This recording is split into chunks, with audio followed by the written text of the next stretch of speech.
I cried at the end because it was so relatable.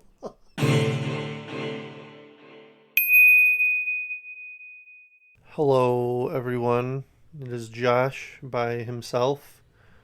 I've been gone for almost a year, so I apologize. Been having some medical issues. My doctor actually diagnosed me with something called ligma, so I'm not quite sure what that was, but I think I'm all recovered now. Back to reviewing shitty movies and music and stuff. So here to talk about the new Hellraiser movie that just came out about a month or so ago. I guess I'll just jump in. Yeah, this movie sucked, and I really hated it.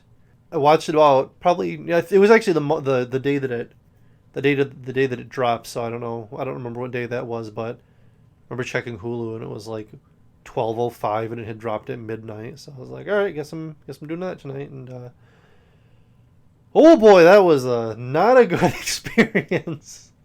I'll just start off with the things I liked.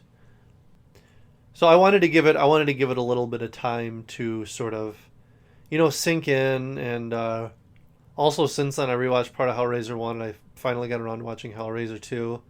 Yeah, I guess I'll just jump right in then. So I'll start with some of the things that I liked, which there were not a lot of. First thing that really stuck out was thought they did some really cool visual stuff in terms of summoning Pinhead and the other Cenobites. I know, like in the first one, Kirsty's like in the hospital, and it's like, oh, the wall opened up.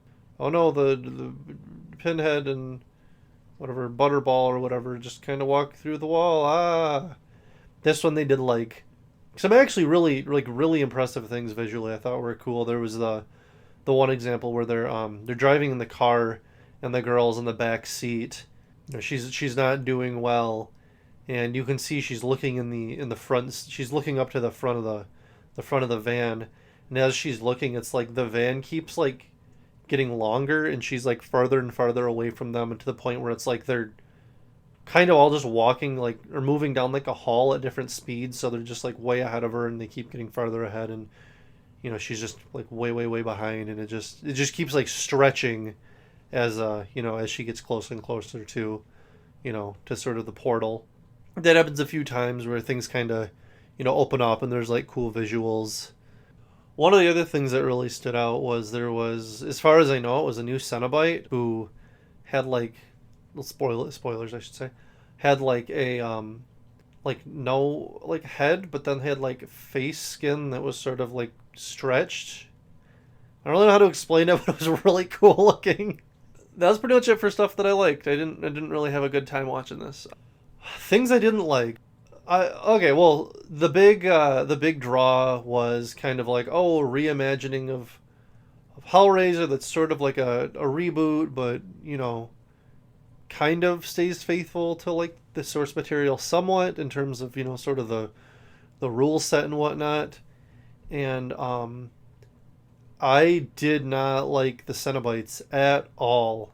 The person depicting Pinhead, I don't understand, because if you go back and watch like Hellraiser 1 and Hellraiser 2, which is sort of where you get familiarized with Pinhead, everything he does seems like laborious, if that makes sense. Like, it sounds like he has a hard time speaking. He's always like a little bit hoarse, and like he doesn't want to be there. It's like, ah, shit, I got summoned. I guess I better go see what's going on here.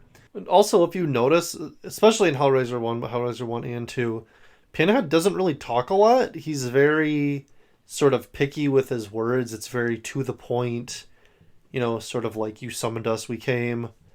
And this one, I was like, they're just having full on conversations, and it sort of like ruined the sort of like mystic quality that I thought Pinhead always had, which upset me quite a little bit. So that was kind of how Pinhead always like came across to me. He's not a he's not like a sexy character. The punishments and whatever else that he sort of doles out, like, they're not sexy. They're like miserable.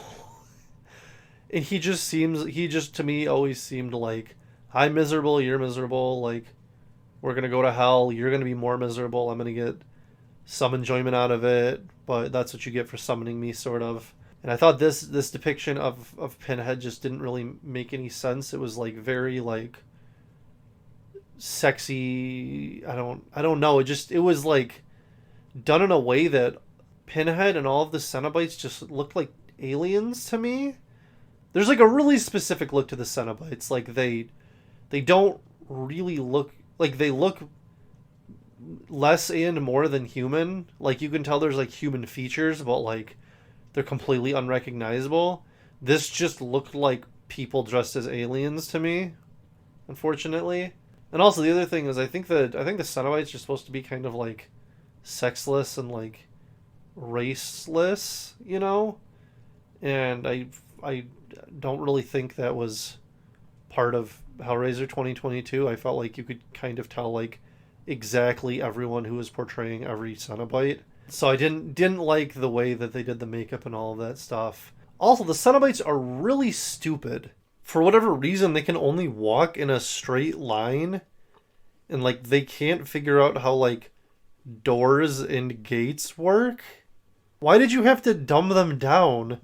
They sort of abide by these rules to begin with, where these are the rules of engagement for, and for whatever reason, it's now they're just like, I can walk or run directly in a straight line, and if there's anything in the way, like I don't know how to get around it. So you got lucky this time.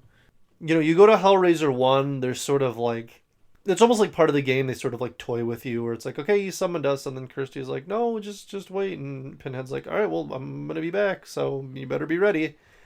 And then you get to Hellraiser 2, and you know Kirsty goes to hell and everything, or I keep calling it hell. I think it's kind of like your own personal hell, but I think there's like another layer to hell, if I'm not mistaken, where it's like your personal hell and there's like hell, so it's almost like a hell sort of holding cell, if I'm not mistaken. But you know, don't quote me on that, because I don't fully understand the lore of Hellraiser.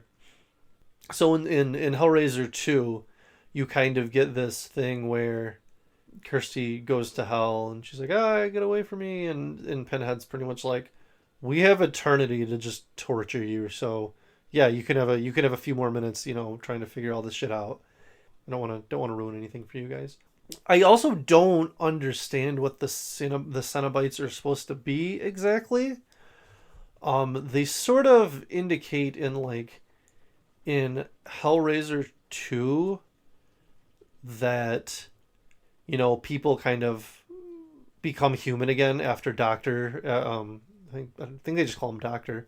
After Doctor, you know, starts killing off like sort of the lesser Cenobites. And the implication, as far as I know, is sort of like you become a Cenobite that is sort of like only as sadistic as like you were as a person. So like Pinhead was just like, oh, I want to solve this puzzle, and it's kind of like, okay, here you go, and like Butterball is just kind of like a big fat guy, and you know they all kind of have different things, and you get to this film. And for some reason, the main guy who the whole thing takes, a lot of it takes place like at his like mansion. I don't know what they were going for. So there's like 7 configurations, and you have to like kill 7 people to get a wish. And he uses his wish on like the you know, the gift of like sensation, which, by the way, dumb. If you've ever read The Monkey's Paw, I feel like you would just not fall for that. You know what I mean? Like you're bartering with like a creature from hell and being like, okay, well, we'll make this agreement. I'm gonna trust that it's done in good faith. What are you doing, dude? So gets done with, gets the sensation one. That's also one thing that I liked. I thought that his like punishment was a little hacky, but I liked the idea of sort of like just periodically his nerves just being sort of like on fire and just crippling him for like minutes at a time because he wished for the sensation. Like, okay, pretty cool. I like that. Didn't really understand. So then he gets 7 of them, uses his wish, I guess, fucks up, and then when it comes to him escaping that whole hellish reality thing. Which, by the way, like, why is he still like on Earth? Like, shouldn't he be in hell? Isn't that kind of what happens with Frank? Is like the only reason he's around is because he like manages to escape. But this dude's just the same guy. He's just there. So tries to get 7 more people or 7 more kills, kind of like how Frank and I'm not gonna remember the stepmom's name and the British lady. I'm not gonna remember her name. Tries to get the 7 more kills so he can get another wish to undo his first wish. So that whole thing happens, and that kind of brings me into like my 2 biggest gripes in the movie. First, I hated all of these characters. Like, I wanted them to suffer. Like, I was actively rooting for the Cenobites.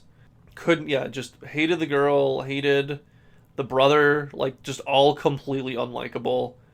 It kind of reminded me of, like, the Evil Dead remake, where I'm just like, all of these people suck, and the fact that they're, like, suffering, I'm like, good. So there was that whole thing. And then my other really big gripe was the story just didn't make any sense. You get 7 kills. I'm gonna see how I wrote this down. This was my description of Hellraiser. Combination of It Follows, Monkey's Paw, Stand By Me, and Wishmaster. All of the worst parts of those movies. So not only is it like you solve the box, but it's like then you get a thing that you can murder people with from the cube, the lament configuration thing, which, to the best of my understanding, based on Hellraiser 1 and Hellraiser 2, you solve the puzzle as like a way to summon the Cenobites, and then after that, like, you're just fucked. That's kind of it. And the only reason Kirsty escapes is because she leads them to Frank, who somehow managed to escape. Okay, fine with that, Kind of bends the rules slightly, but whatever. On this one, for whatever reason, you solve a puzzle and, like, it produces a blade, and you essentially made, like, a blood oath, I guess, to where whoever it is that, like, their blood gets on the blade gets just, like, sometimes they get summoned to, like, hell, sometimes they just die. I don't really understand. The rules were, like, so, like, loosey-goosey. I don't know why I said the word loosey-goosey. That was stupid. So that just didn't make sense, because it was convenient to be like, we got the blade to stab this person, now they're gonna die or go to hell or get tortured or something else. I'm not really sure.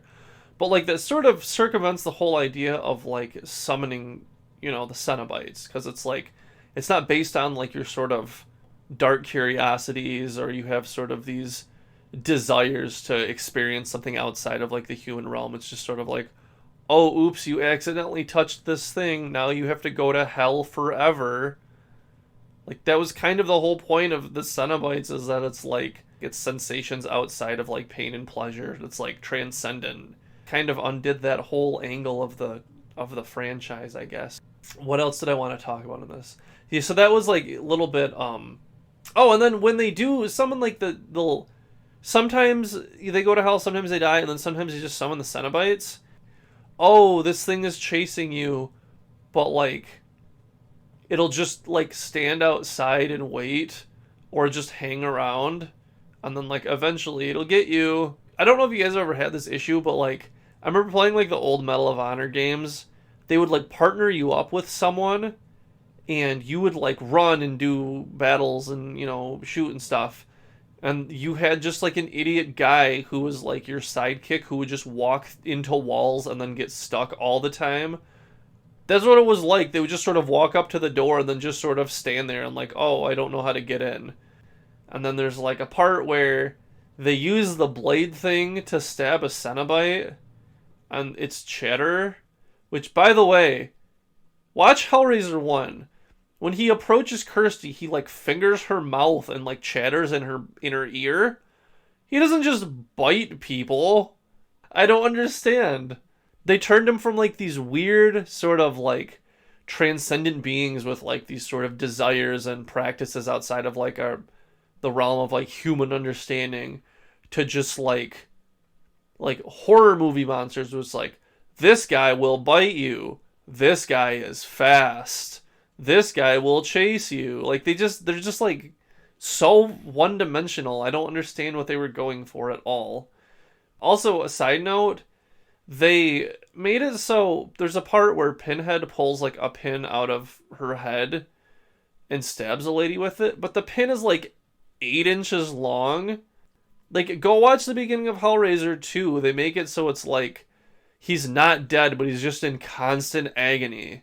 Because it's like they slice up his head and then just pound nails into his skull and his face, but it's like not enough to kill him because they're just like little nails, you know? Okay, what else? What else is there to say about this movie? I'm just gonna peek. Let's watch the trailer together for 1 minute because I want to see if I remember anything. I'm gonna turn this down. Okay, let's yeah. Trailer starts now. Okay. All right, Hellraiser. Yep, there's the cube. That guy had no impact whatsoever on the film. Oh yeah, also, just mathematically speaking, what the fuck is with this cube? Like, it's a cube and then sometimes it's just 4 feet long? What? Okay, let's see what else. Yeah, it's cube, thank you, cube. Yep, you get stabbed. Brother dies, thank God. Kid gets stabbed in the hand. This guy sucked. This guy sucked. He dead. He's going to hell. Yeah, just drinks his blood for some reason. She was terrible. I hated her character. She was annoying. Cube, stupid.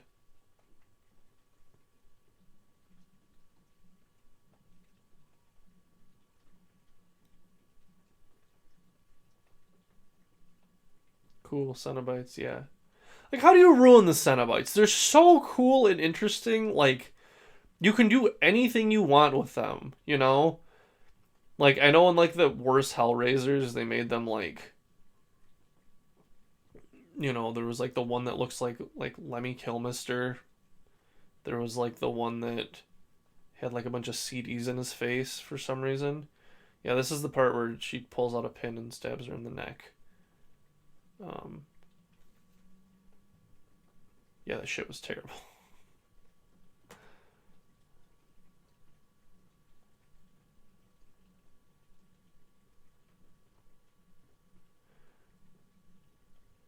I'm just gonna look at these comments really quick. Okay.